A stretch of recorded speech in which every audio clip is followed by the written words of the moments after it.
গতকালকে যাদবপুর বিশ্ববিদ্যালয়ে ঘটনা, শিক্ষামন্ত্রী তো কার্যত নাটকের লোক নাটক করেছেন, কিন্তু কাঁচা নাটক ধরা পড়ে গেল। উনি এত অসুস্থ হয়ে গেলেন যে হাসপাতালে গিয়ে উনি নাকি বিপি মাপা হচ্ছে, উনি ফোন করছেন বিপি মাপা হচ্ছে।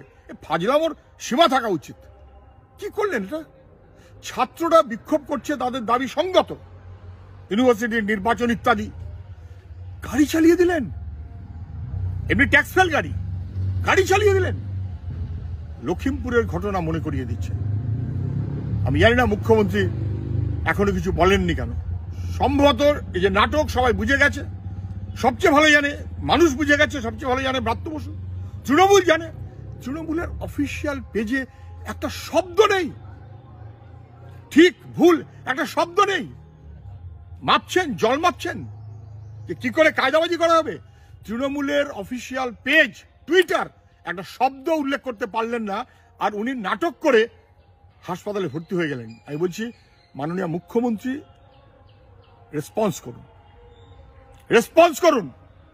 গাড়ির মালিক সরকার, বেআইনি হোক আর যাই হোক, গাড়ির মালিক সরকার। আর ব্রাত্য বসু, তার মালিক তো আপনি বটেই। ব্রাত্য বসুর মালিকও আপনি, গাড়ির মালিকও আপনি। সেই গাড়ি নিয়ে ছাত্রদের উপরে চালিয়ে দেওয়া হলো। ঠিক করেছে না বেঠিক করেছে? যদি বেঠিক করে থাকে তাহলে লখিমপুরে সবাই মিলে আমরা গ্রেপ্তার দাবি করেছিলাম, বিজেপি করেনি। আপনিও কি একই পথে যাচ্ছেন? গ্রেপ্তার করুন। বেআইনি কাজ, অন্যায় কাজ, ছাত্রদের উপর গাড়ি চালিয়ে দিয়েছে, আপনার গাড়ি, ব্যবস্থা নিন। আর যদি মনে করেন না না বেশ করেছে, ভালো করেছে, ব্রাত্য বসুর পাশে থাকুন, ওকে আরো বড় মন্ত্রী করে দিন। স্বাস্থ্যমন্ত্রী, পুলিশ মন্ত্রী, অনেক পোস্ট আপনার রয়েছে, মন্ত্রী করে দিন আরো বড়।